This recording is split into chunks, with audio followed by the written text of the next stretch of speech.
Let's have a look at the goal that Colombia scored against Paraguay earlier. It came in the 10th minute in Asuncion, and it was Luis Rey who rose to head in the goal. Obviously, he's a man to be watched. I'm not sure whether we got that goal ready. Let's have a look at it. Little crossing coming from the right. And Luis Rey, who's a tall guy and plays up front with Juan Pablo Angel. And they too, though, play with a lot of high balls, the Colombians. Yeah, they're very good in the air, both players. And but they have something which I don't think Uruguay have. They have players who can beat people on the flanks and get the ball across for both players who are outstanding in the air. Yeah. Still, after what you've seen today, because last time we spoke to you about this, you preferred not to have to play Uruguay. You still have the same view? Yes, I am. Yeah, so I think Uruguay's better. So that would be good news if Colombia got through for you. Yes, I don't want to upset any Uruguayan friends, but yes, I will be happy with that. Yes, and we don't want to upset any Uruguayan friends. We have to remain friends. Fozzie, are you still of that view after what you've seen in the first 45 minutes? Yeah, no doubt about it. Look, I don't mind. I think there's symmetry if we have to take a Uruguay on again. You know, they got us last time, and it would almost be fitting to try and get over the top of them to, you know, really deserve that place, I guess, to get to next year's World Cup. But I'd like to avoid them. Yeah, well, the interesting thing about all three of these teams, Chile, Colombia and Uruguay, is none of them are particularly good travellers, are they? They can be quite frightening at home. You mentioned how good Chile was against Argentina in Santiago. Definitely. But maybe that's what we should be thinking about, try and get some kind of neat result over there and do the job here. Yeah, well, I mean, the advantage we have in some ways is that we're traveling from Europe to South America. That's no long trips. Our players will have not it will be an easy trip, even if whoever we play, they will have the same type of traveling. But this is a good way. It's not too far. It's no big difference in times.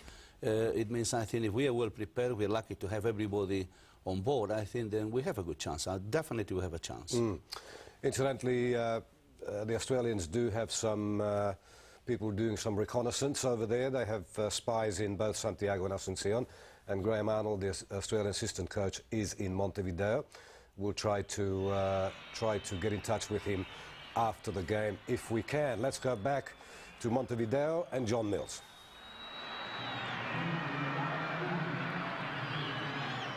Last 45 minutes for Uruguay to reach at least the playoffs, seeking for a spot in the World Cup of 2006.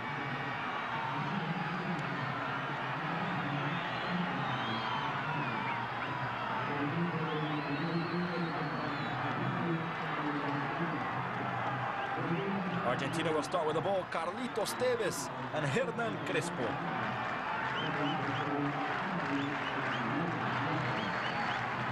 Both coaches, Jose Peckerman and Jorge Fossati. Light blue for Uruguay, dark blue for Argentina. Now Uruguay will start on the left side of your screen, Argentina on the right.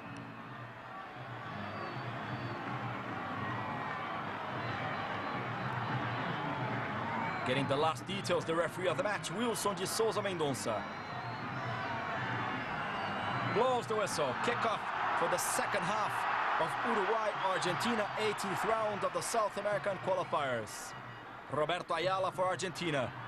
You see the prayer of the coach of Uruguay, Jorge Fossati. Diego Lugano tries the ball with Richard Morales. Better for Bataglia. Gustavo Varela for Uruguay. On the right to Carlos Diogo. Varela, wrong pass of Diogo. Throw in for Argentina.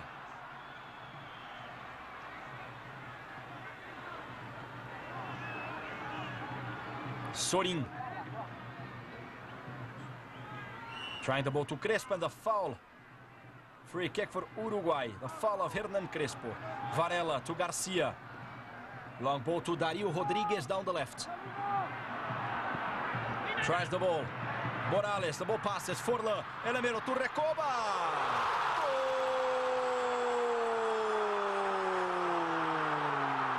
Of Uruguay, Álvaro Recoba. 1 minute, reaching the second of the second half. 1-0 for Uruguay. Álvaro Recoba, number 9. Beginning of the second half. Uruguay scores what they need. Álvaro Recoba.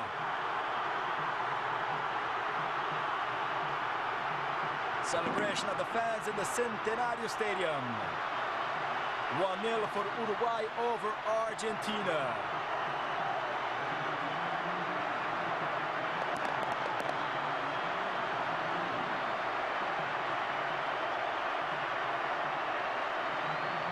See once again the pass of Forlán and the goal of Recoba, his first in the qualifiers. No chances for Pato Abondanzieri. The firepower of the attack of Uruguay with Álvaro Recoba. He beats Ayala and manages to score. 1-0 for Uruguay. Gustavo Varela.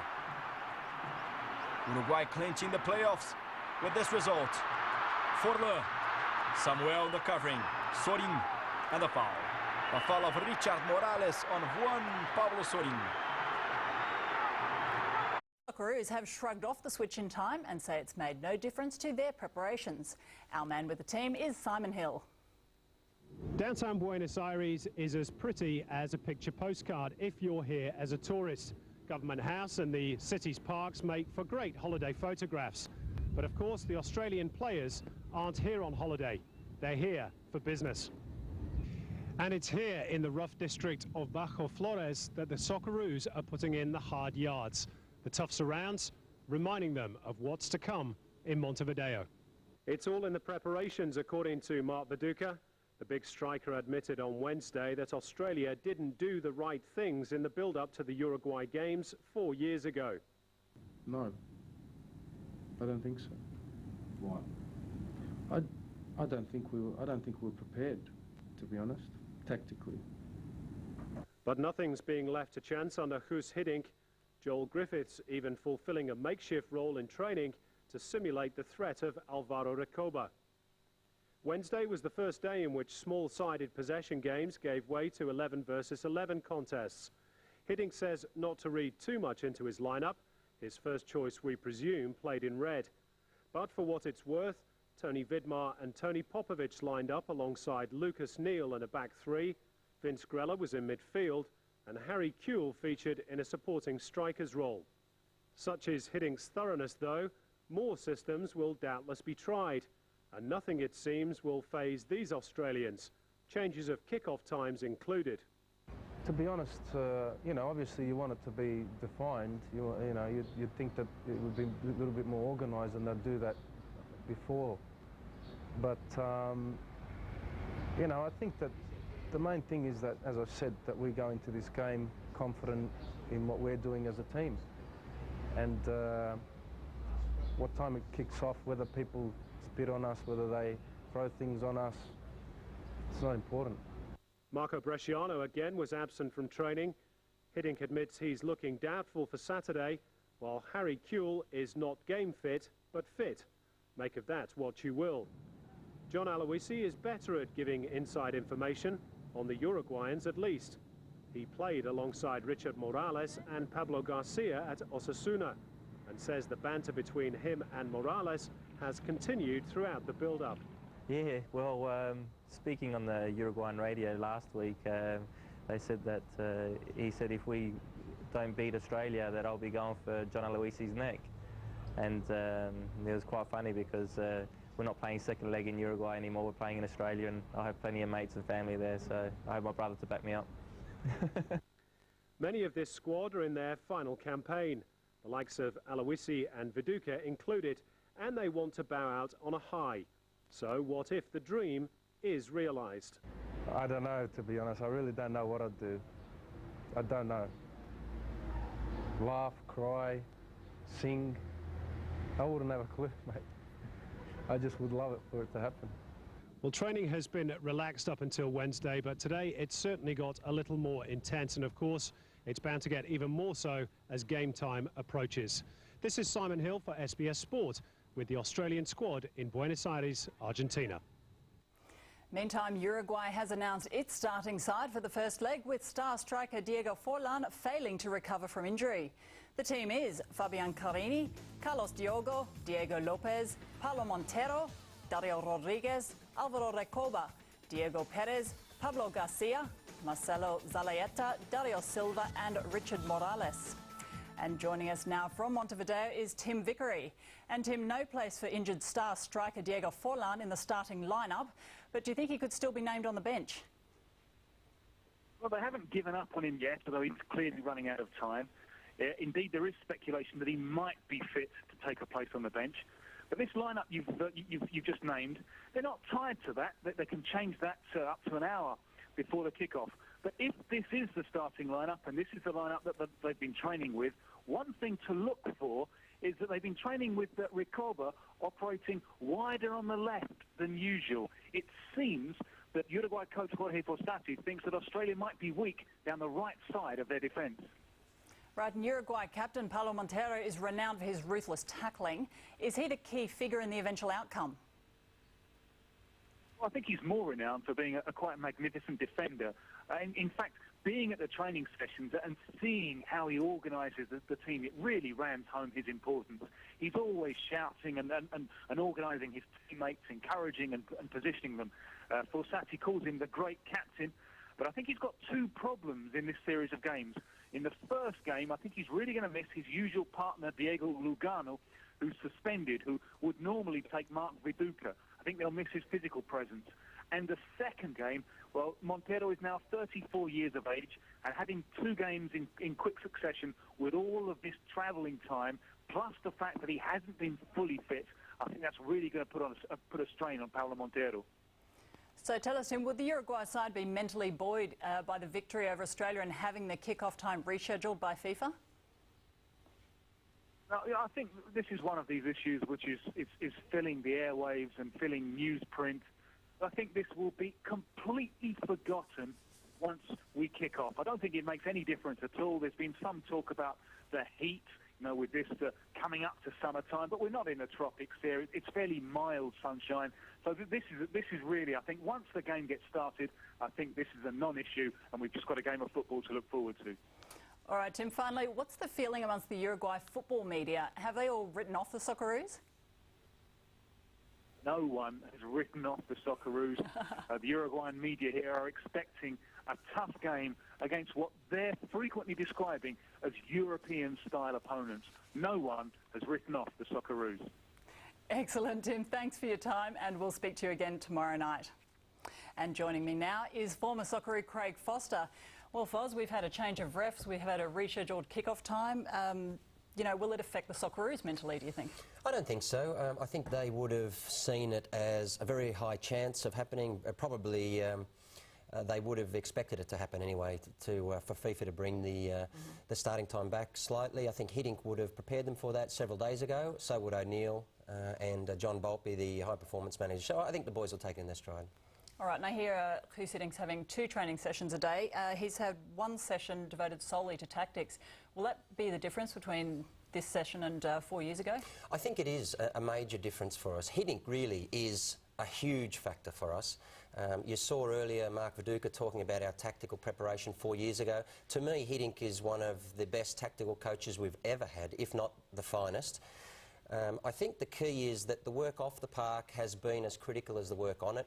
There's talk of, you know, all of the video work they've done off the analysis of the Uruguay team and individual personalities in it would be down to a very high level of detail. That's something that we haven't had before, and the organisation of the team will reflect that, I'm sure. It's a very happy bunch of players because, to me, these guys, if they go into this game knowing and feeling that they're going to be organised to have the best opportunity to get a good result over 2 legs, then I think you'll see outstanding performances. Sure, and you mentioned Dukes there. He seems to be really relishing his extra role as captain. Oh, look, it seems to be a masterstroke by Hiddink.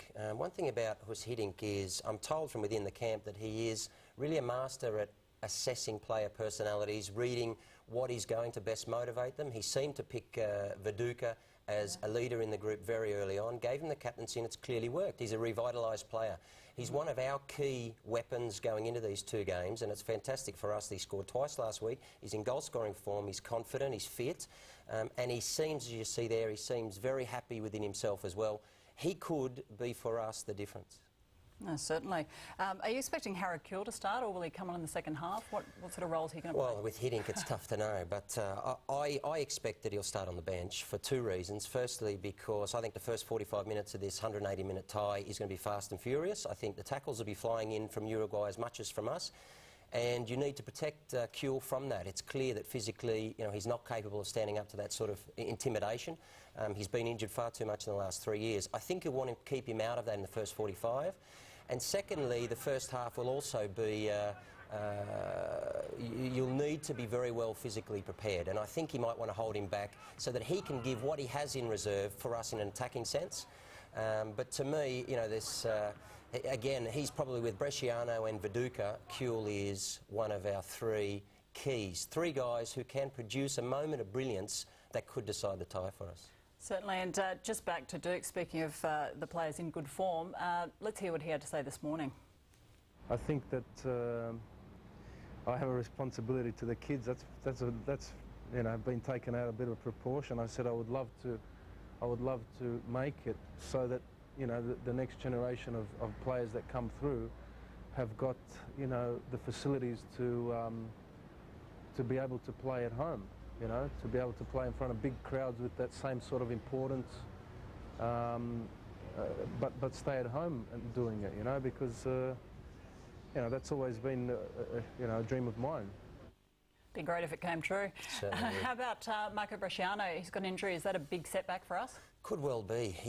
He's been injured the last few days. When he first got into camp in Buenos Aires, he didn't train, and the last couple of days it looks as though he's very he's acting gingerly on his injury. So we hope that he can start the game. I'm sure that Hiddink would be starting with him. He offers several things. One, he offers something different in terms of being able to open a defence. We all saw against Jamaica a wonderful goal in the first few minutes of the game, actually. He gives that to us. He's one of the best dead ball specialists that we've got, if not really the only classy one.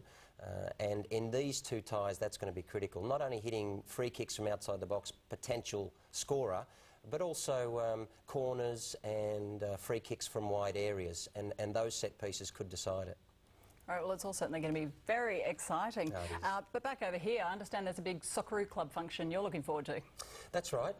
The news comes out today that the Socceroo Club, which is an organisation along with the FFA and the PFA, responsible for all former Socceroos, now have a function on the day of the match. Next Wednesday, it's 4 to 7 p.m. Details are on screen there.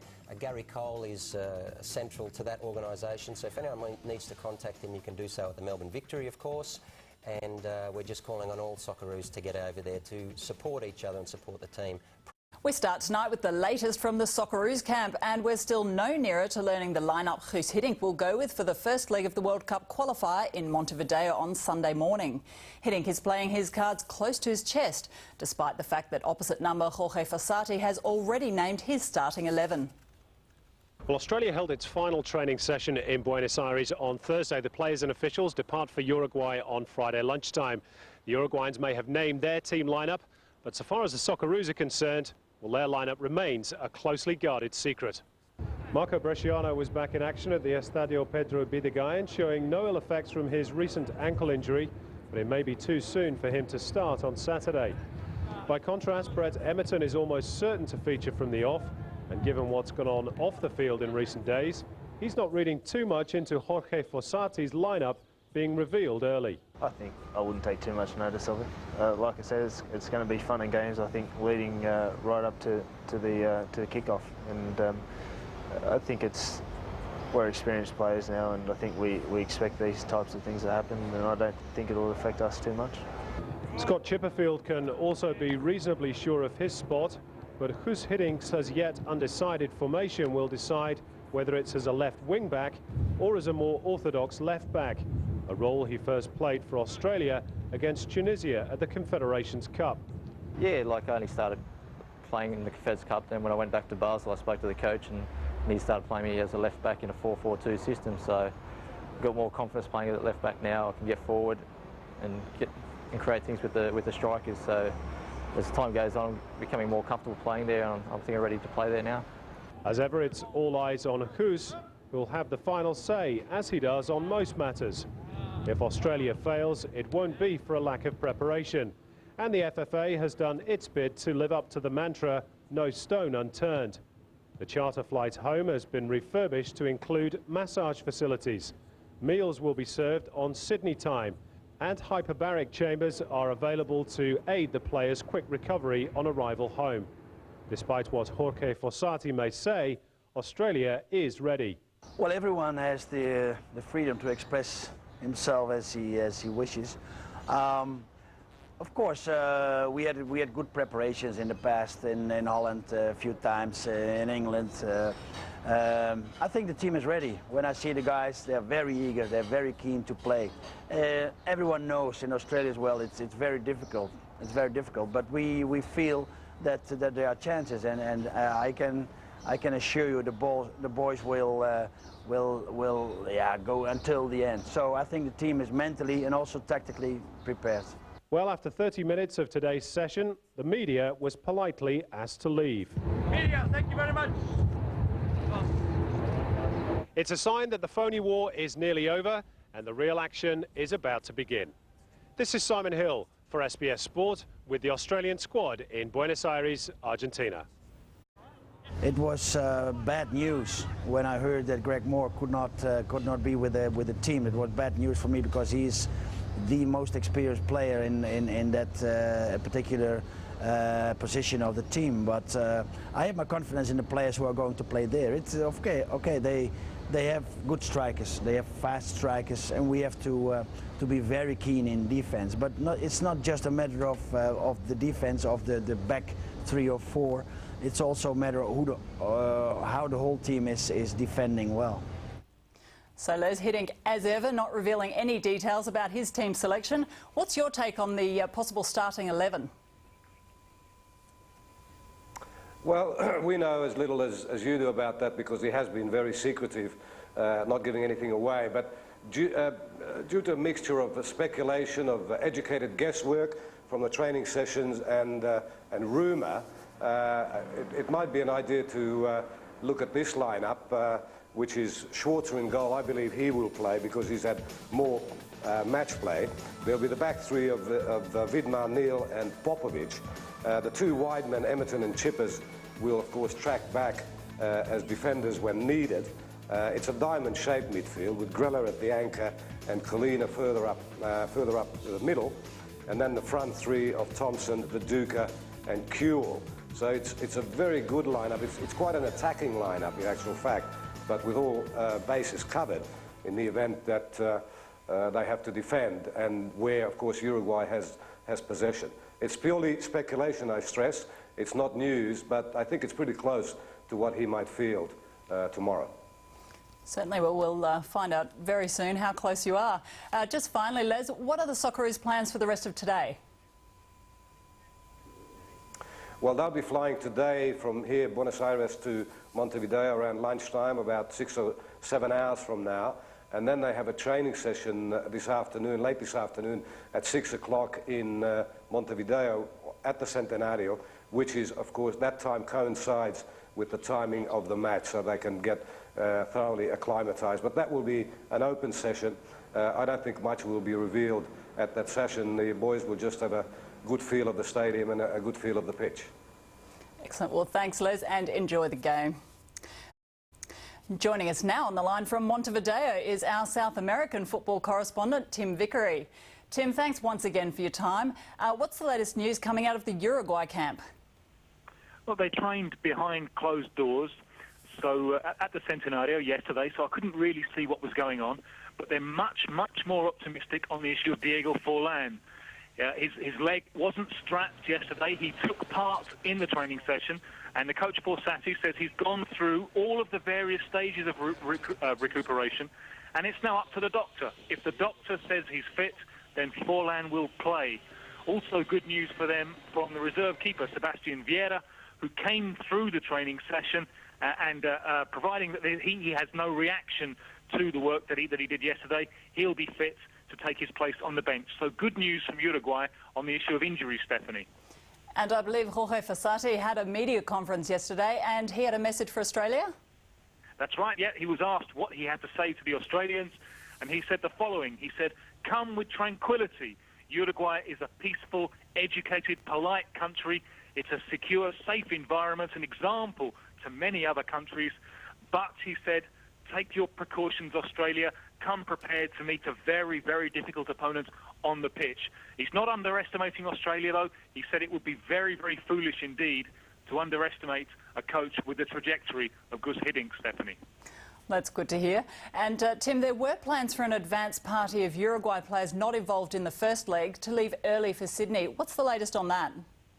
Well, it didn't happen. They were supposed to leave on Wednesday, and then come the day, no one travelled, and Fossati has opted instead to keep the group together. He's very big on the union of the group, but this whole travel issue has really been a giant Mexican soap opera here from the Uruguayans, and sometimes on this issue they've looked indecisive, and sometimes they're not sure, Stephanie. It really has been a soap opera. Now, how about the game? The Estadio Centenario will be packed to the rafters with around 74,000 fans. Is there much evidence around the city that there will be many Socceroos fans there? I haven't seen too much. I have seen one Australian flag very bravely hung out of a hotel window. I have to tell you, it's a very, very high window. Some of the Australian media arrived yesterday, my time, but they were telling me that the Uruguayans that they'd met were going out of their way to saying, yes, Uruguay will win, but we'll all be friends afterwards, trying to boost the image of their country. And just a word, while we're talking about the Centenario, just a word on the pitch. I went down to the pitch, had a look at the pitch yesterday. Now, in common with many South American pitches, it's very lush, very grassy. Might be a little bit slower, I think, than the Australian players are familiar with, Stephanie. Great. Thanks, Tim. We'll enjoy the game as much as we all certainly will. Well, the big kick-off is getting closer, and a reminder that SBS is the only place you'll be able to see live coverage of Australia's bid to reach the 2006 World Cup. Make sure you join us this Sunday morning at 6:30 Eastern Summer Time for our coverage of the first leg from Montevideo. Our telecast is live to all states. That's from 6:30 this Sunday morning. Then it's back to Sydney for the return leg next Wednesday, November the 16th, with our live telecast from Telstra Stadium starting at 7 p.m. Eastern Summer Time. Again, it will be live to all states. And in addition, SBS Radio will also have Spanish language coverage live from Montevideo of that first leg match on Sunday morning. Plus, there's Spanish language coverage of both legs online. And you can check full details at www.sbs.com.au/Spanish.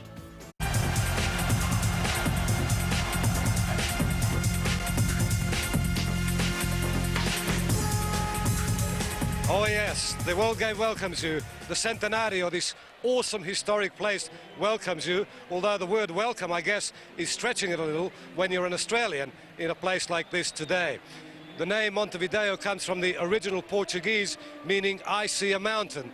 And we can see a mountain, albeit a different kind of mountain, but a very tall one indeed, as Australia goes into battle for the one sporting prize that has eluded it for the past 3 decades. We'll be here for the build-up over the next half hour or so, and of course to capture this historic occasion for you over the next 2.5 hours. But let's begin with some studio analysis and our panellists with Andrew Orsatti. Andrew? Andrew, thank you. Guus Hiddink is with me. Guus, just minutes to go now. Are you feeling any more nervous? No, it's the normal excitement before the big games. I'm a little bit used to that, but every game it's new, yes. Okay, now this lineup that you've chosen, you've announced, looks to me like a fairly attacking, fairly aggressive lineup. Or am I wrong about that? No, if we want to play a good game, if we want to get a good result here, then we cannot just lean on defense. Of course, everyone has to defend until the end. But if we have no single intention to try to make a goal, then I think it's on forehand very difficult. Now you've started with Harry Kewell, or you will start with Harry Kewell. Which side, right, left? Well, Harry's starting a little bit inside from the right. He got certain freedom when we were on the ball, because he's a creative player, and let's hope he can make it. Okay, so you're confident still? Okay, yeah, I'm confident, and we know it's difficult, but these are the games. What's it all about? All right, Huus, thanks. Good luck. Good luck Thank to you. Who's hitting? Best of luck to him. Best of luck to the Australians. Andrew, back to you.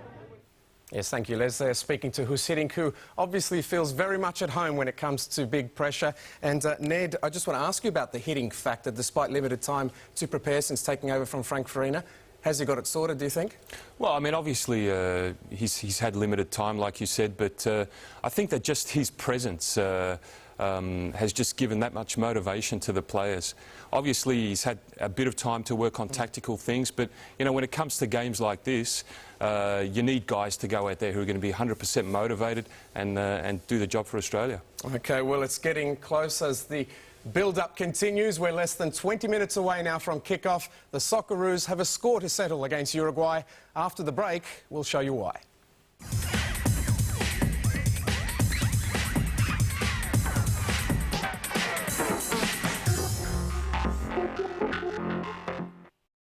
Yes, good on you, Dukes. Welcome back as the countdown continues to Australia's World Cup qualifier against Uruguay, their 7th meeting at senior level. The Socceroos have a slight edge, winning 3 of the 6 matches played since 1974. But the South Americans came out on top, of course, in their last clash 4 years ago, overturning a 1-0 defeat in the first leg with a 3-0 victory in Montevideo that secured their place at the 2002 World Cup finals.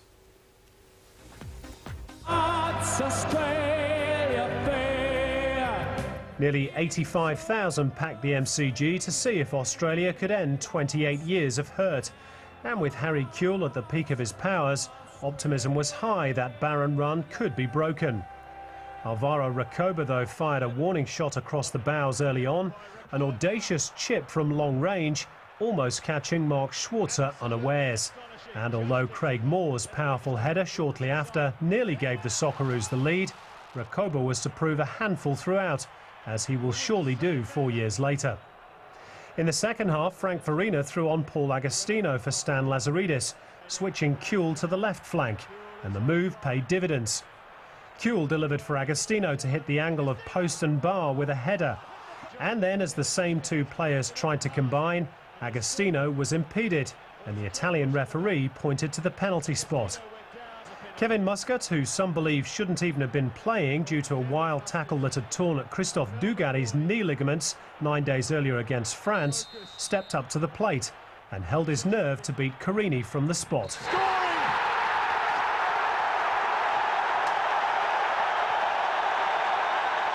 The final 10 minutes were a nervy affair, but the Socceroos held on and took the narrowest of leads to South America for the second leg, 5 days later. A welcoming committee was on hand at Carrasco Airport as the Socceroos jetted in for the return leg. In truth, only a small number of Yobs were involved in the ugly scenes, but Australian papers picked up on the scenes and stoked the fires even further. After a late scare in training to skipper Paul Ocon, Australia were unchanged for the 3rd game running in Montevideo. Frank Farina hoping the slender lead given to the Socceroos in Melbourne would be enough.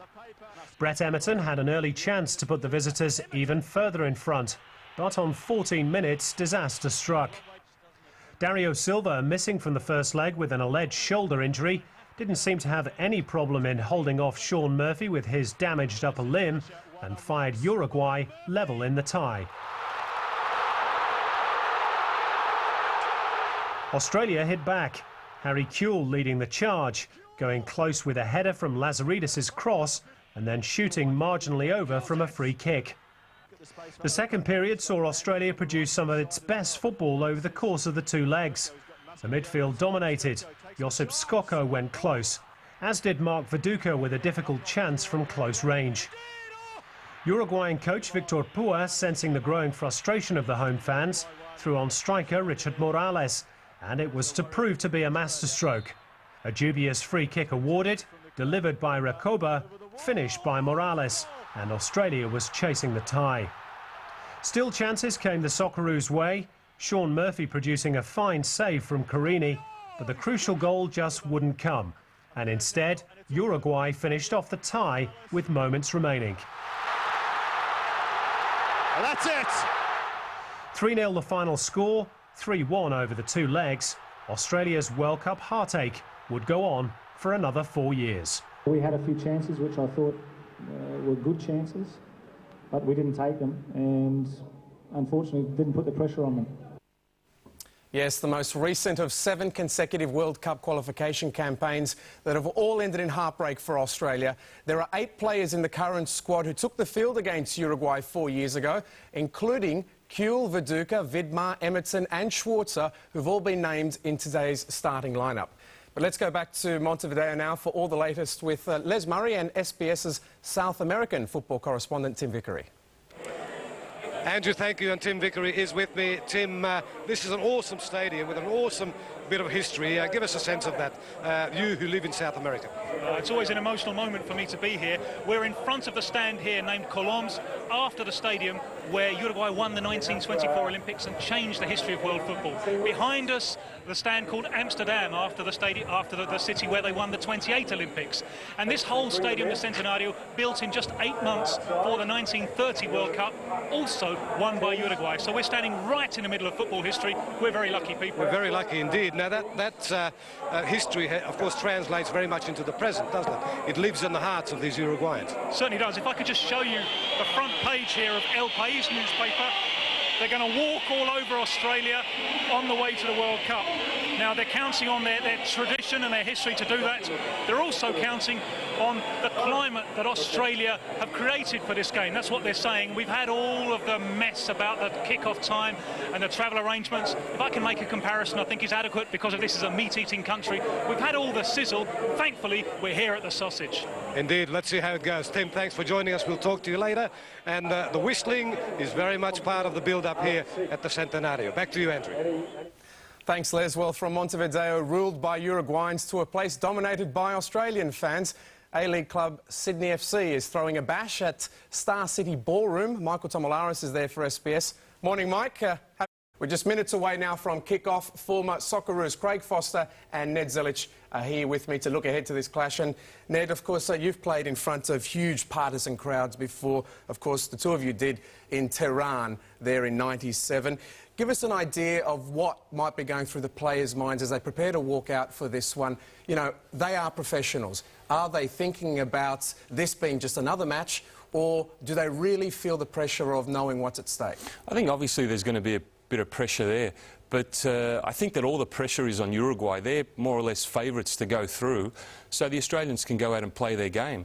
I mean, obviously playing in front of a big crowd, it motivates you, and it's a fantastic feeling. But I think that if the Australians can erase that, what's going on inside the stadium, and just concentrate on their game, then definitely we have a good chance. Well, let's go back to the team then, Craig. Looking at this, the way Hiddink has structured it, what do you think about some of the options that Australia will have in this formation going forward? Do we absorb a lot of pressure and hit them on the counter-attack? Is that the plan here? I think partly, but he started with Archie Thompson alongside Viduka. Whether he plays just slightly in behind him or alongside him, I would have thought he'll play the two up front and make sure that Archie Thompson bears the majority of the hard work to close down from the front. It's been a part of Hiddink's tactical plan right from day one when he took over. One of the key concerns he identified right away, in fact, I think in his first press conference, said that we defend too deep or under pressure for long periods. He sorted that out defensively and said we want to start to defend from the front and start to build our play from the back. So, look, there's keys all over the park. Lucas Neal looks as though he's going to play as a spare man in the centre of the back. He did it against Jamaica. He did it well. A couple of times we were under pressure, though, and there's always going to be concerns there, but he needs to get on the ball and start to build the possession for us. Archie from the front will do that, and Harry Kuhl. Now, you know, it's confirmed that he's starting. He could hold the key for us. Particularly, one of the keys for Uruguay is Pablo Garcia, the Real Madrid midfielder, and a real key to the Uruguayan game. He controls the game in the centre of midfield for them. They only play with two in there, so there's plenty of space, and it looks as though Harry might be playing in, on or around Garcia. When Garcia's got the ball, you expect Harry to get there and close him down and break off him. But Tony Vidmar said during the week that one of the keys Hiddink has said is the space between Garcia and Montero, the back four, is where we can break. And I think that's why he started with Kuhl. Well, indeed, and look at this. Here we are live from the Estadio Centenario. It really does make the hairs stand up on the back of your neck, because this is what it's all about, all the years of hard work. It comes down to two matches. The first today, of course, the second at Sydney's Telstra Stadium on Wednesday, when all will be revealed. Which country will go through to the World Cup? Ned, just as the team takes the field, I mean, what do you think really will occur today? I mean, if you were to look into a crystal ball. I mean, obviously it's difficult to say, but I think the key for Australia today is obviously to put in a top defensive performance and not just be destructive, but to get some creativity going in the play and to look to go forward. And then there's every chance to get that crucial away goal. Let me point out that Lucas Neal, Brett Emerton and Vince Grella are all carrying yellow cards. If they get booked again, they will miss the second leg. Also in that category, Bresciano and Cahill, of course, they're on the bench. But Craig, what about the inspired choice, I have to say, of Mark Viduka as captain? Does this take his game to a new level? Because we've always expected a lot from players like Viduka and Kuehl. And in many ways, in the last, 5-6 years, he's been in the shadow of Kuehl. He's now stepped forward. He's leading the country. He's doing so very proudly, and I think he could be a key over the two legs. OK, well, thank you, because as you can see, we're almost ready for the national anthems, and what a sight that is, a packed Estadio Centenario. Let's go to the anthems, and then we'll talk again soon before we join Simon Hill, our commentator.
Uruguayan Anthem. A continuación escucharemos Himno de Uruguay.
Yes, so Uruguay at home there. And as you see, Diego Forlan shaking hands with Mark Viduka. He will play despite problems with a thigh injury in the build-up to this match, and it will be a very dangerous-looking Uruguayan side indeed, Craig, because you've got so much there in an attacking sense. Absolutely, yes. Well, Forlan, whether that's a surprise, I don't know. OK, well, as you can hear, Simon Hill is ready for the match. Let's go to our commentator. And over 30 years of hurt for Australia. A quick check on the teams. Jorge Fossati is without 3 suspended players, of which Diego Lugano's absence will be the keenest felt. He's made himself useful this week, though, by impersonating Mark Viduka for his replacement, Diego Lopez. Perez and Pablo Garcia are the midfield enforcers, but it's in attack that Uruguay look the most potent. Salajeta, Morales, Recoba, and surprise, surprise, Forlan, who is fit after all. However, 8 of that team are carrying yellow cards. 1 more, they'll miss the second leg. Neither Brazil nor Argentina have ever won here in a competitive game. That's the size of the task facing Australia tonight. However, I can tell you, Guus Hiddink has been the calmest man in South America this week, methodically setting about creating a team and a pattern that will be solid defensively, but has an eye on a crucial away goal. Cohesion and flexibility, the buzzwords surrounding this team, of which 6 were here 4 years ago. It's loosely a 3-4-3 system used by Hiddink at PSV. Lucas Neal will sweep. Vinny Grella has the task of picking up Recoba. Harry Kewell, we think, will start on the right flank with captain Mark Viduka the spearhead. Hiddink has taken into account the yellow card situation. Only Neal, Grella and Emerton risk missing the second leg. The other 4 walking a tightrope are all on the bench. Well, it's almost time for kick-off. It's time for Australia to end their World Cup hoodoo. It's a cracking atmosphere, as you would expect, at the Estadio Centenario. A 73,000 full house. And the question is, has Guus Hiddink had enough time to prepare this Australian team? Or will the skill and technique, as Jorge Fossati claims, win the day for Uruguay? We're about to find out. It's a beautiful, warm day in Montevideo. 6 p.m. local time. So the sun is just beginning to cool off. Conditions absolutely perfect for football. The pitch is good. Concentration the key for Australia. And it's going to be Uruguay to kick off in the sky blue shirts. The referee tonight is from Denmark, Klaus Bo Larsen. Very experienced official. And they're all set to get underway in Montevideo. 7 previous campaigns have ended in failure for Australia. Is it going to be lucky at the 8th attempt? And this formation that Guus Hiddink has selected, as I say, loosely a 3-4-3, but it can be a little more flexible than that. And just noticing at kick-off that Scott Chipperfield is actually fulfilling the left full-back position, so it may be that Australia start with a flat back 4. Guus Hiddink demands. During the week they've been trying to practice picking up the runs of Recoba. Vinny Grella will come across as we get underway in Montevideo. And Lucas Neal will also cover as the sweeper. First task for Tony Popovic against the giant Richard Morales. And it's Popovic who comes out on top. First touch for Archie Thompson. Nice touch by Mark Viduka. And Kalina's making a run down the right. Thompson was down the left. What price an away goal for Australia tonight? Thompson just losing out. Picked up by Pablo Garcia. Now here's Dario Rodriguez. I'm told that the Uruguayans have become much more attacking team under Jorge Fossati. The theory that he is a defensive coach and settles for 0-0s and 1-0s is completely false, according to the local press. Likes to get forward, and they've got plenty of attacking weapons at their disposal. Harry Kewell, winning only his 18th cap for Australia tonight. Is this his time? Carlos Diogo in midfield, free kick given. Foul on Diego Perez. Plays his club football for Monaco.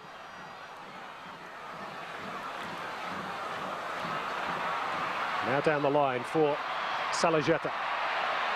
Challenged by Colina. Over the top, looking for Recoba. He's onside. Emerton tracking back, as he'll have to do. Header was by Perez. Morales was in there. Always a threat in the air. Breaks for Pablo Garcia. Now Recoba. Danger here for Australia in the early stages. Came off Emerton, appealed for a handball, not heeded by the referee.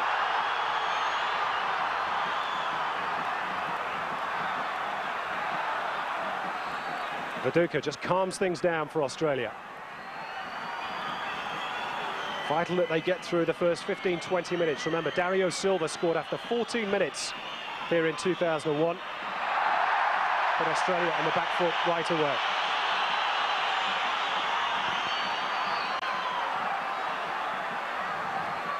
There's Carlos Diogo, whose father also played for the Uruguayan national team back in the 1970s. In fact, 3 of this current national team have famous dads. Diogo's offside.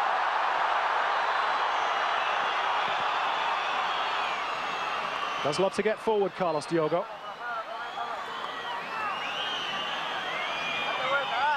You see that Perez will fill in for him further back when he goes on those marauding runs down the right flank.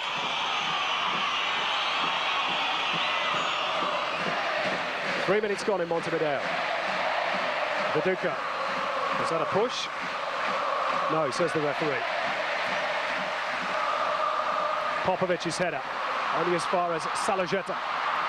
Shot from Forlan.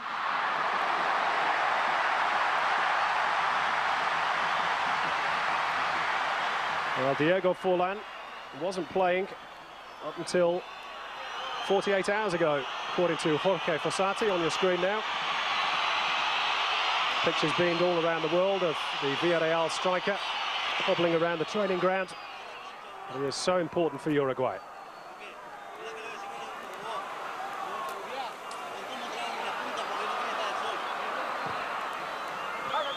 Diogo, long ball, miscued by Lucas Neal. Popovic under pressure.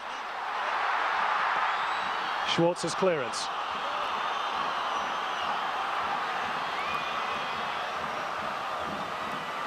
Scott Chipperfield, neatly done by the Basel midfielder.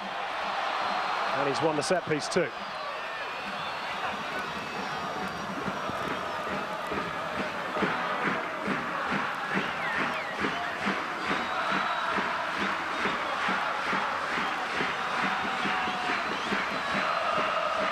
Vinny Grella to take the free kick. Plenty forward for Australia, including Tony Popovic. Archie Thompson stood in an offside position at the moment. He's come back now. It's towards Popovic. Header won by Paulo Montero, Uruguayan captain. Kuehl making a nuisance of himself.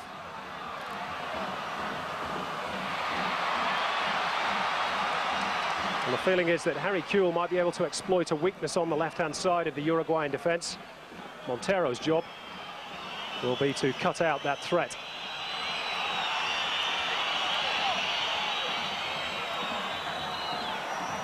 Here's Viduka. Australian captain for the third time tonight. No offside against Kuehl. Smart play by Viduka. Poor cross by Kuehl. Vital that when chances do come Australia's way tonight, they're able to profit from them.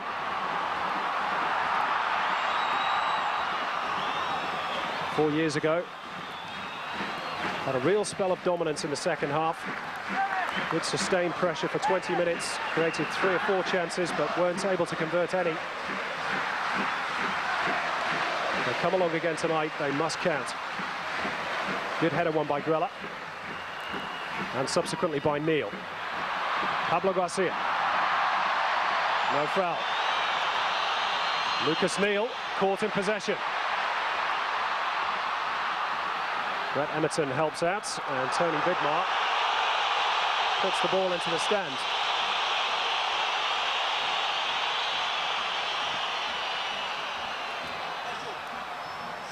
Forlan. Played by Grella.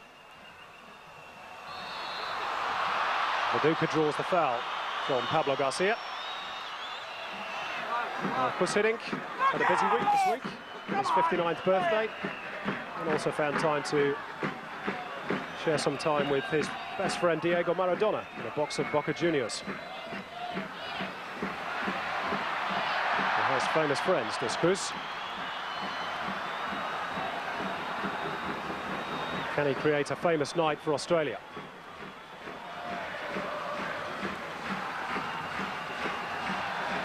Vinny Grella. Now Kuhl. Popovic. Archie Thompson is making one of those little darting runs into the penalty area. He was the target for Popovic. Header by Perez. Well won back by Vinny Grella. Now Viduka. Finds Thompson. Thompson into Viduka. Plenty of blue shirts back. It's Viduka. Little chip. Over the top and behind for a corner. Well worked by Australia. And they've won the first corner of the game.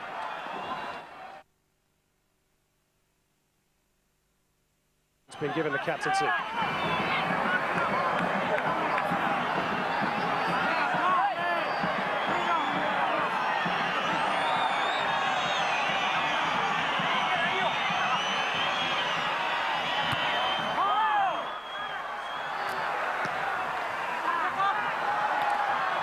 Good header won by Carlos Diogo. Lucas Neal. Viduka just hangs in the air and lays it off for Thompson. Ricochet almost fell Viduka's way.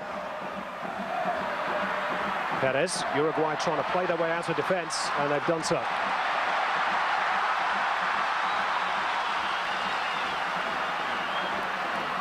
Salajeta.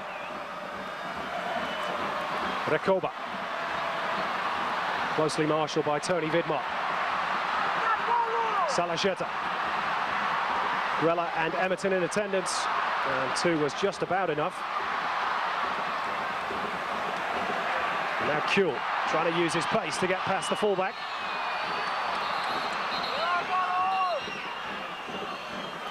The referee wants a word. With both Rodriguez and Brett Emerton.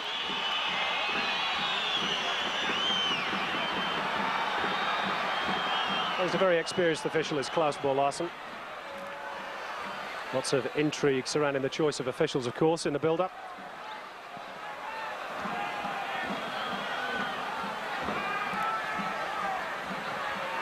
Grella. Thompson took it on the full, Archie Thompson. Again, clever move by the Socceroos. They can be reasonably pleased with their start.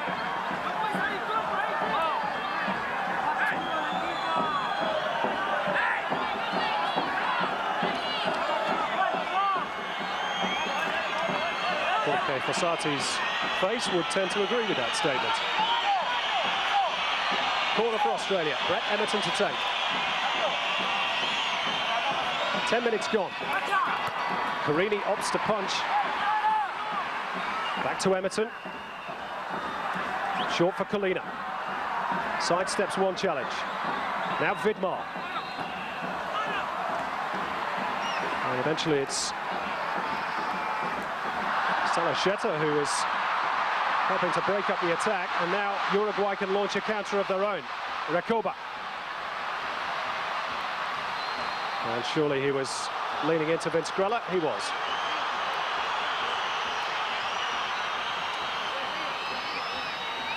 It's going to be a good contest, that, between Vinny Grella and Alvaro Recoba.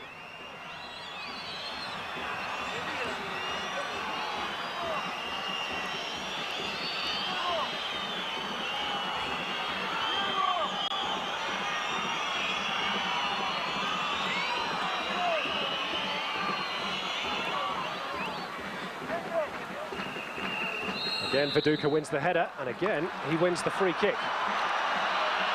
Well, this was the worry for Uruguay, and this is the bonus for the Socceroos.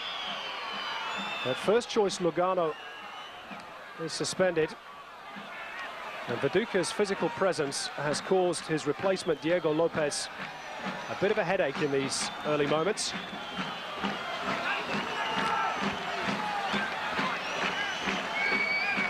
Can Guus Hiddink and his team take advantage?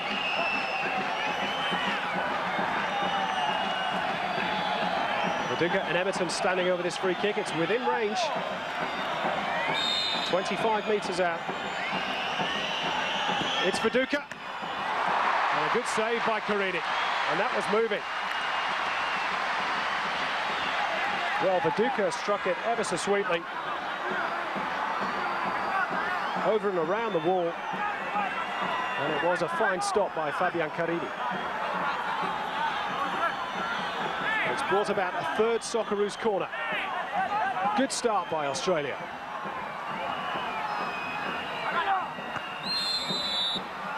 And this time the foul was by Harry Kuehl.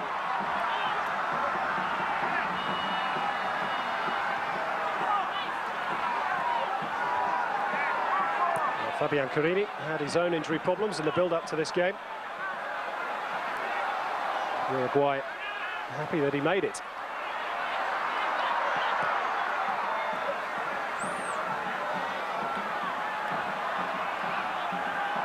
Here's Pablo Garcia of Real Madrid.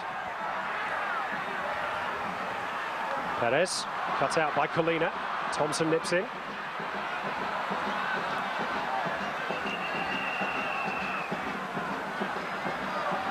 Paulo Montero, skipper of Uruguay, veteran of previous World Cup campaigns.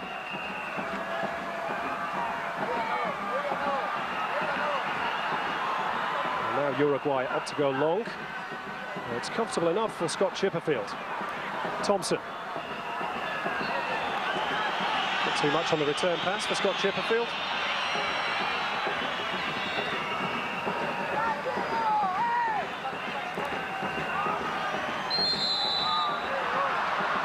Foul on Chipperfield.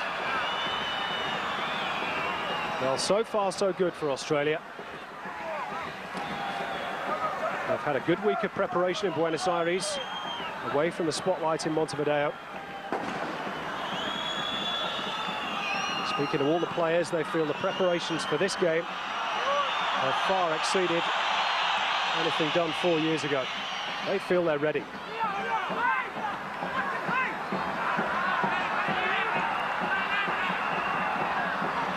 Also tell you there's a small knot of around 200 Australian supporters just down beneath me.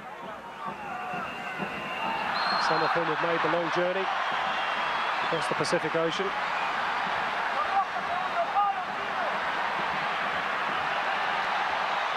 And this is a free kick for Uruguay, and Jorge Fossati is off the bench as Morales and Popovic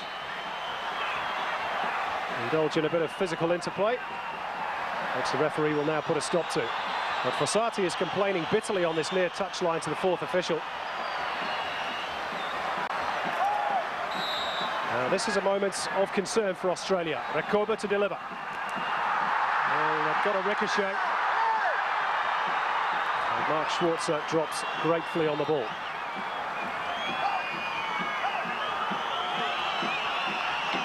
Well, there were half-hearted appeals for a penalty there against Morales. Well, there was an arm across the shoulder. Certainly made a song and dance of it.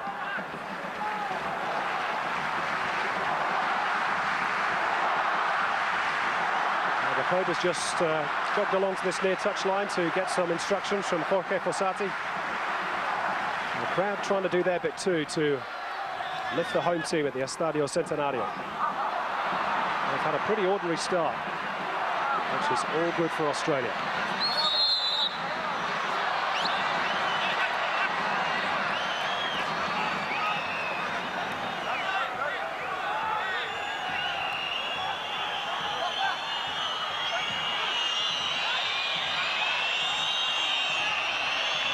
Tony Popovic, who's been doing some extra work back in London with physios Mosgelis and Anthony Crea to get himself fit for this game. The suggestion was that Milicevic and Michael Thwaite might be the choices, but Guus Hiddink has opted for experience at the back in Vidmar and Popovic. Here's Emerton. They'll cut inside and go through the middle. Neat back heel by Viduka. Archie Thompson on the edge of the box, no foul. Now the whistle has blown.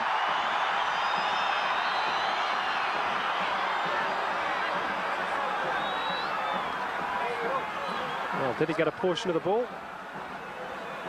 Referee thought not.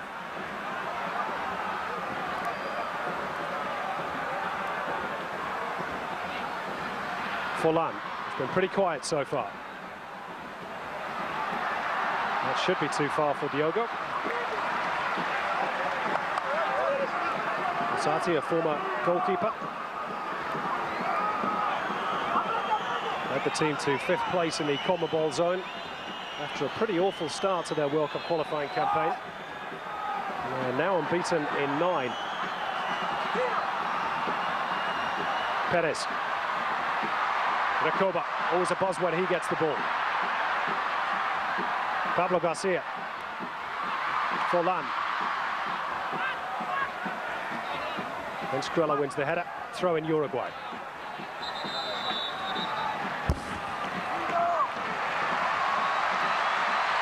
Well, Uruguay are going to make a change. And maybe the problems with Diego Forlan's injury were more serious than any of us suspected. Because he's going to make way after just 18 minutes of this contest. Obviously thought it was worth the gamble, Jorge Fossati. It's not a bad replacement to have. It's Dario Silva. Now with Portsmouth, but remembered in Australia, of course, for that early goal here 4 years ago.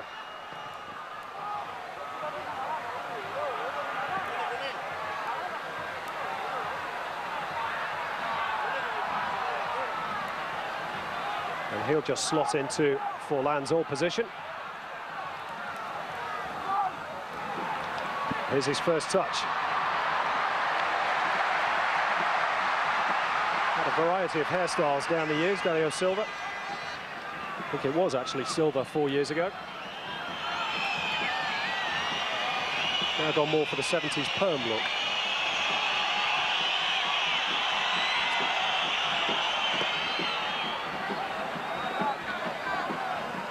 Viduka, free header.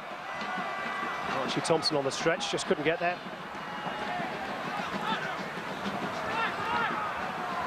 Ball down by Grella. Finds Kuehl. Lovely turn by Harry Kuehl. Trip. Or not.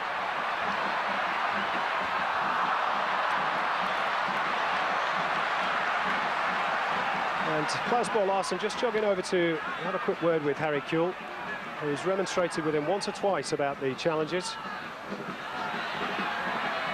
I have to say, at first glance, I thought Kuehl had a case.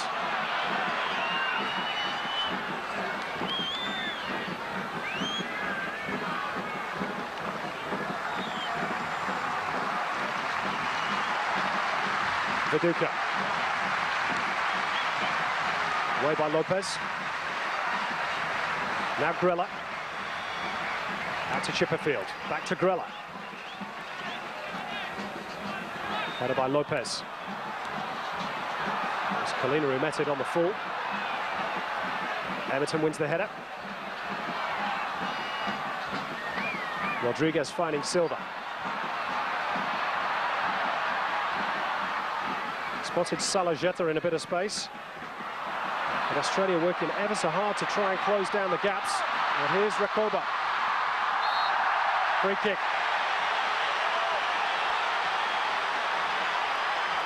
Well, Boom Skrilla didn't agree with that decision. Well, not sure that was a free kick. I think Recoba played for that.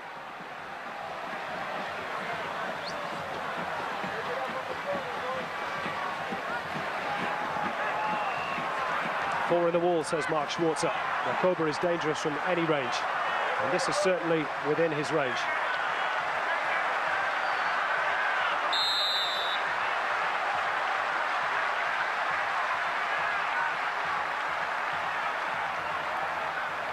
Australia need to stand firm. There's the supply. It's Recoba. Well, they certainly whipped in with enough pace. Schwarzer had a good view of it.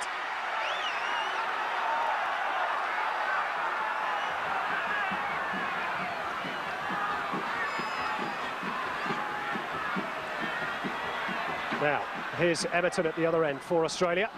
And Uruguay a bit stretched here. Chipperfield. Trying to find Kuehl. Emerton. Alina back to Vidmar. That wasn't a good ball. And it's picked up by Salajeta. Good tracking back by Harry Kuehl. And this is the sort of stuff that Guus Hiddink has been working on all week. Nobody's immune, not even Harry Kuehl. Here is the Liverpool man, finding Viduka.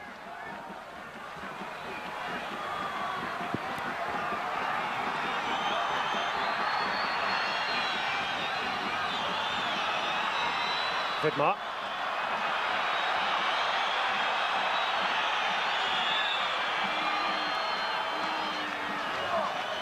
Well, we're over the midway point in the first half in Montevideo, and Guus Hiddink will be well happy with the way his team has performed so far. Fossati, less so.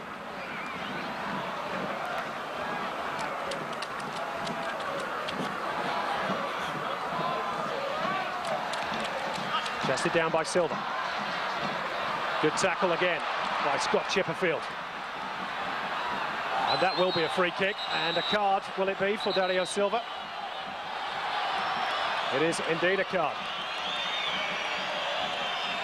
Well, it's the first one of the contest, and funnily enough, it's gone to one of the Uruguayan players who isn't carrying a yellow card into this contest, so he's still okay for the second leg.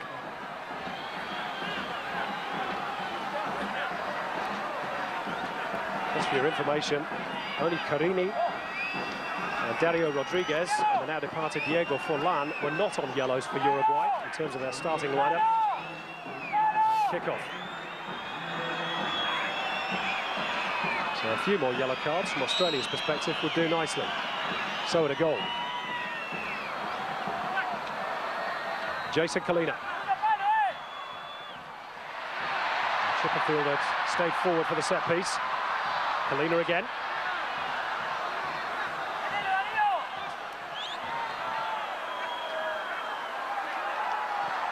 Australia controlling huge parts of this game. Kuehl. Viduka almost into the path, and Viduka's shot takes a deflection, and it's another corner for Australia. Well, Thompson was the target for Viduka, and when it ricocheted back to him, he thought, why not have a pop? Fourth corner for Australia.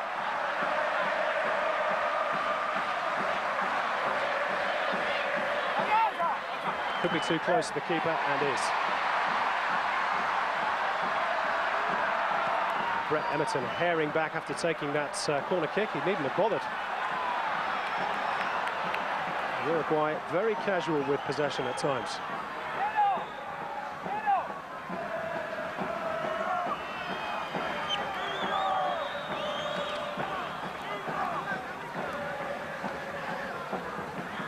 Viduka.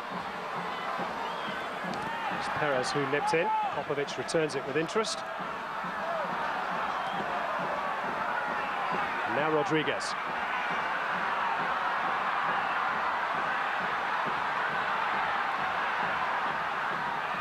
Well, Kuehl was sold an absolute dummy there. But in fairness to Harry Kuehl, his pace almost got him back level with Dario Rodriguez and forced him into the cross, which was rather hurried.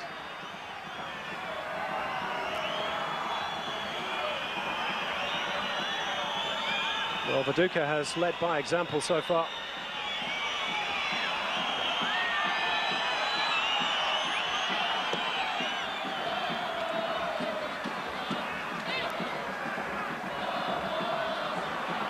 Montero. Test for Lucas Neal. Morales wins it. Breaks for Recoba. Well blocked by Tony Vidmar, but it'll be a Uruguayan corner.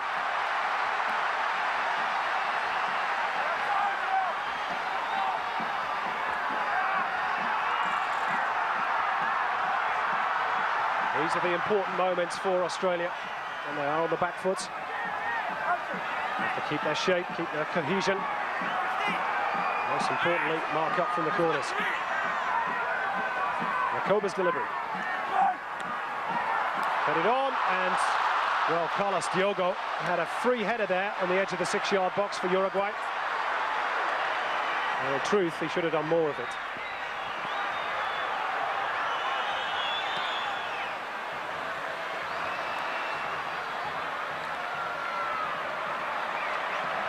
First real clear-cut opportunity for Uruguay.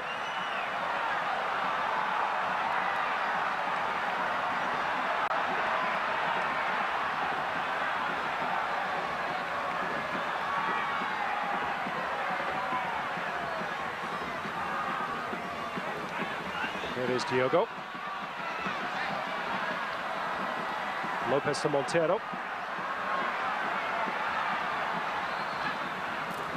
A little too far for Salajeta. Kuhl battling for possession, but Pablo Garcia wins out. Rakoba. Now he's taken on Emerton, and he's beaten him for pace towards Silva at the near post. It's broken for Dario Silva. Australia bid at 6s and 7s, away by Colina. Picked up by Pablo Garcia. Vinny Grella in attendance. Rodriguez swings the cross in. Straight down the throat of Schwarzer. And Australia were just rocking for a moment or two there at the back. And it was Rakoba's trickery which caused the problem.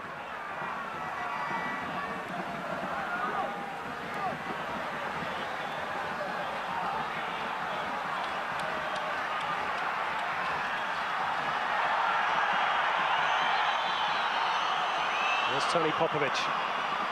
Morales tries to close him down over the top of Thompson. Kuhl will try and run onto it. Rodriguez was there first. Not the best clearance by Carini. Rakoba was alert. And now they switch it out to the right in Diogo.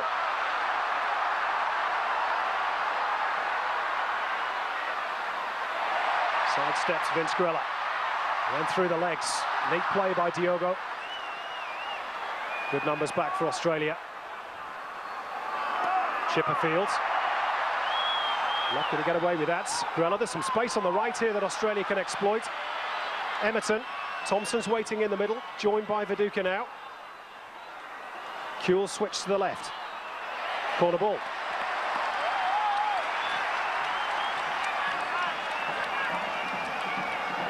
Well, again, a good example of how the Socceroos on a Hus Hiddink can switch from defence to attack in a matter of seconds.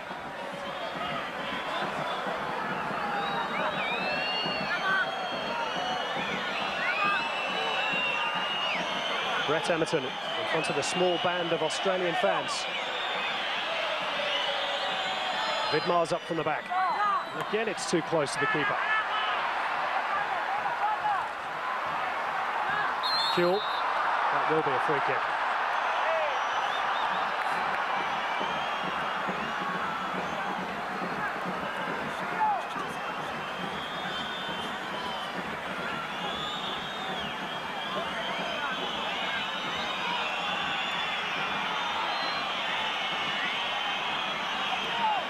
So, more action for Fabian Carini.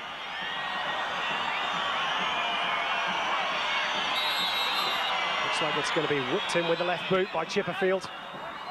Away by Salajeta of all people. Neatly done by Dario Silva. Has precious little support though. Now, Scott Chipperfield is going to receive a yellow card.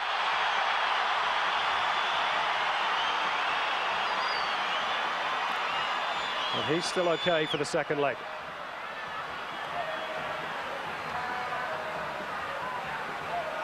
So it's a yellow card apiece.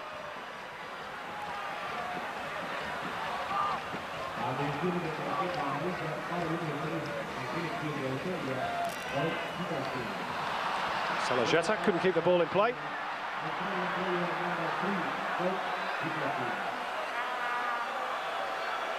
Jorge Fossati is anxious for the Socceroos to get on with it.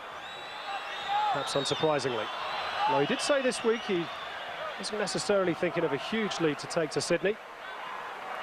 He thinks one goal may be enough. Of course, they have to get that goal. Not been too many signs so far. Not that we should tempt Providence.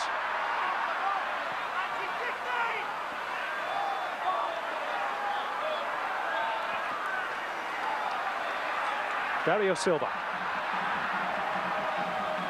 Rodriguez. Silva finding Diogo. And that's a good run too by Salajeta. Real danger here for Australia. Morales was on the stretch. Rodriguez thought about the shot. Delayed too long. Vidmar trying to show him out to the corner flag. And Australia, in fairness, defended that pretty well.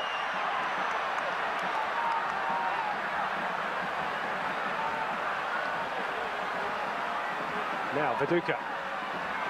Colina's free on the left if you can spot him. That's too far for Chipperfield. Virtually the first mistake Mark Viduka has made all game.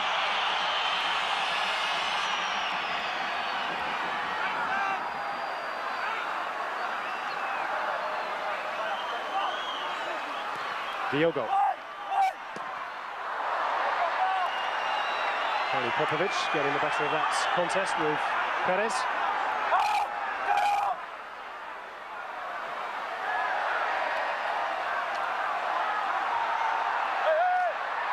Diogo. Here's Rakoba. Battling with Chipperfield for the ball. Vidmar finding Chipperfield. Perhaps inadvertently. And it's another Uruguayan throw, and the home fans trying to get behind the team.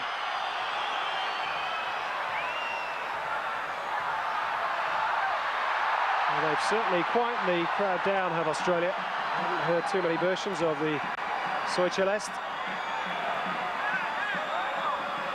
They can get on top of their own team. If they can't get the goal that they want. Now, a reminder that our coverage of this World Cup qualifying tie includes the second leg as well. Our coverage on Wednesday night starts at 7 p.m. Eastern. We've got a full hour build-up to the second leg, Australia against Uruguay from Telstra Stadium in Sydney.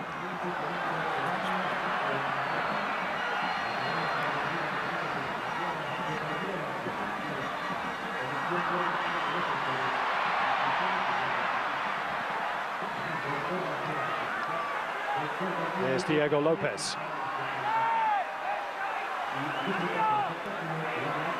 Perez to Salajeta. I don't think over the top. Perez have continued his run. Well, now Chipperfield's got to be careful here.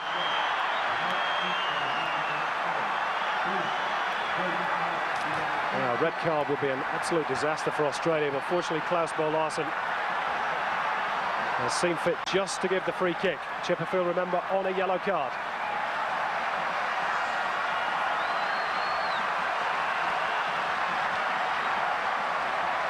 But it does give Uruguay another opportunity to get Rakoba into the game. Morales, the big target inside the penalty area from this free kick. Rakoba's delivery. Oh, man free at the far post goal. It's Dario Rodriguez. Oh, would you believe it was the fullback who was left free at the far post. Rakoba's delivery was perfect. And Dario Rodriguez has given Uruguay the lead on 35 minutes.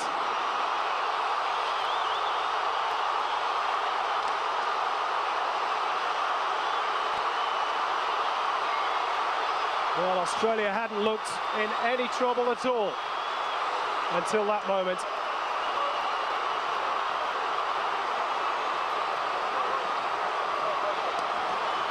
Well, it looks like it was Vinny Grella who failed to spot the run. Beautifully delivered, you have to say, by Rakoba.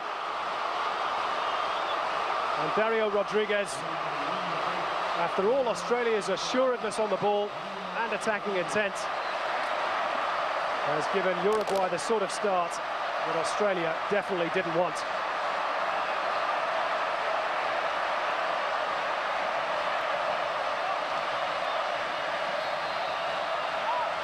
Well, that's brought the crowd to life at the Centenario.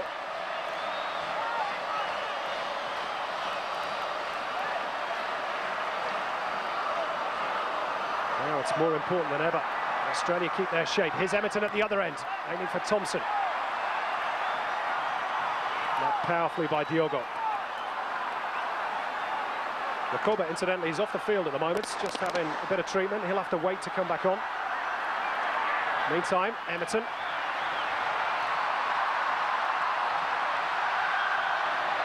Thrusted down by Vidmar. Kuhl. But short for Emerton. Now it's Uruguay with their tails up now.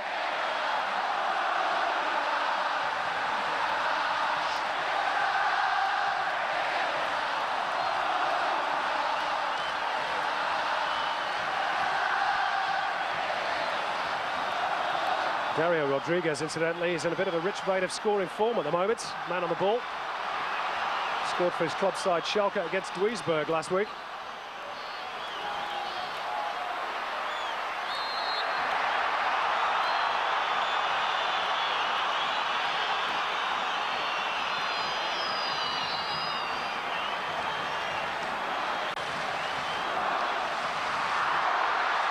Well, 6.5 minutes to go before the half-time whistle.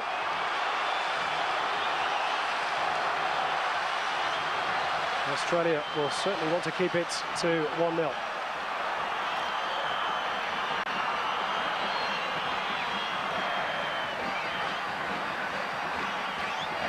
Kuhl wins a good header. Thompson. Montero only partially away. Emerton. Chipperfield had ghosted into the box, away by Diogo. Australian throw.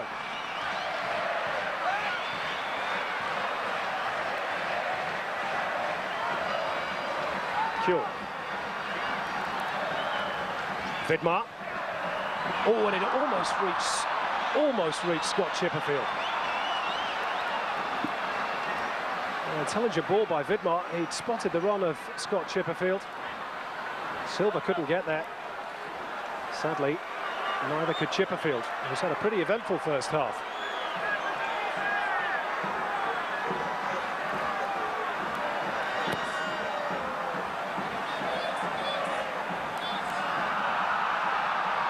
Uruguayan bench appealing for the foul by Popovic again.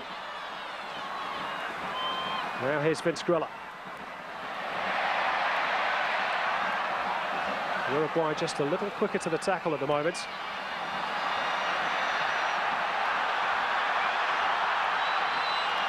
Neil finding Grella. Now Popovic. Just need to keep their discipline, Australia. They've played pretty well. They count themselves a bit unlucky to be behind. Well, that's a poor pass from Kuhl.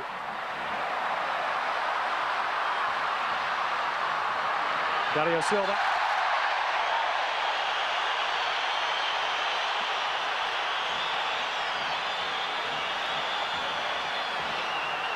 Just bundled into touch by Vince Grella.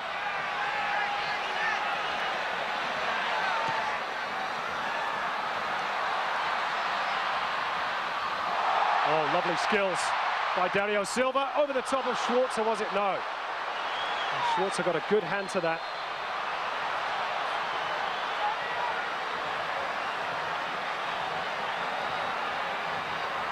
It was another worrying moment for the Socceroos. Dario Silva just getting in behind Tony Popovic.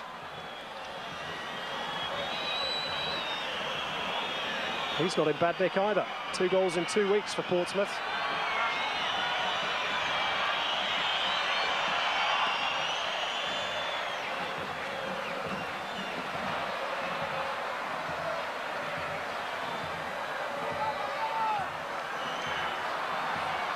Emerton stopped in his tracks by the goal scorer Rodriguez. Grella comes away with the ball. Free kick's been awarded Australia's way.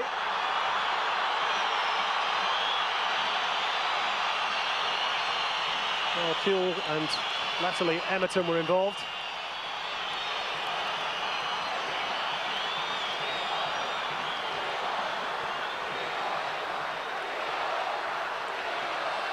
It's given Australia another chance to get the big men up from the back.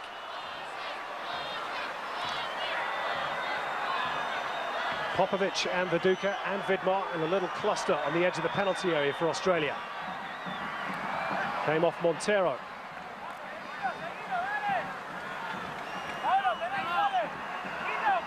Only 4 years of age now, Paulo Montero, still a quality performer.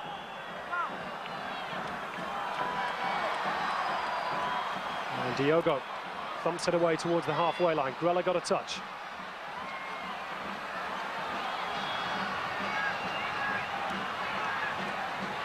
Chipperfield to Thompson.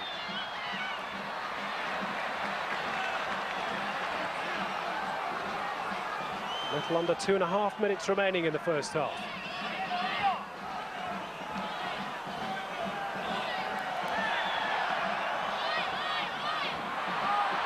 Viduka just run out of it by Pablo Garcia. Colina retrieves it. Viduka trying to find Thompson.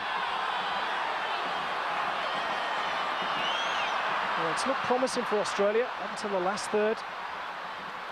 Just haven't been able to get the final pass away. Now there's trouble. Recoba on the ball.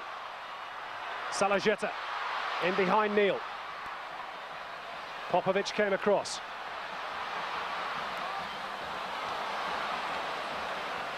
Kuhl again back to help out.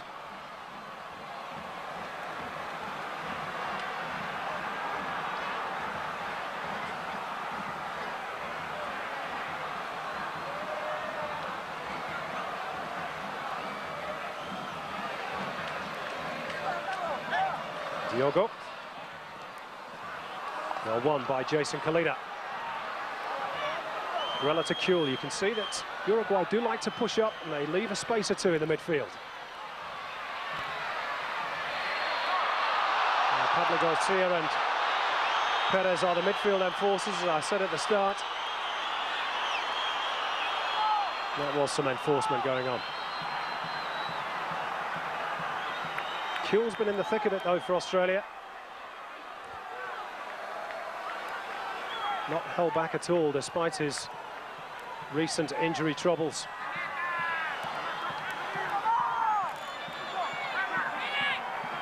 Approaching half-time. Can Australia get back on terms? Emerton's ball in. Away by Rodriguez. Picked up by Colina. Well, the right idea by Jason Colina.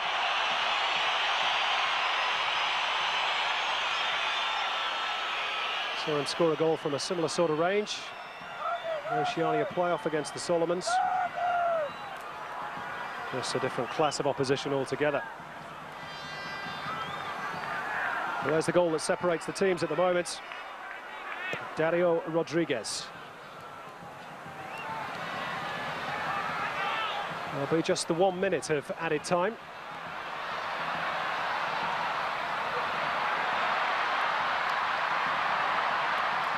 Vital Australia don't concede again.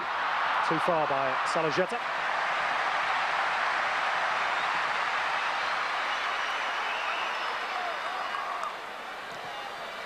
Chipperfield. That was a foul on Thompson, surely. Diego Lopez, the culprit.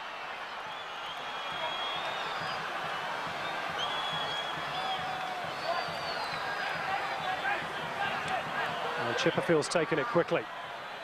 Kuhl. Too far for Viduka.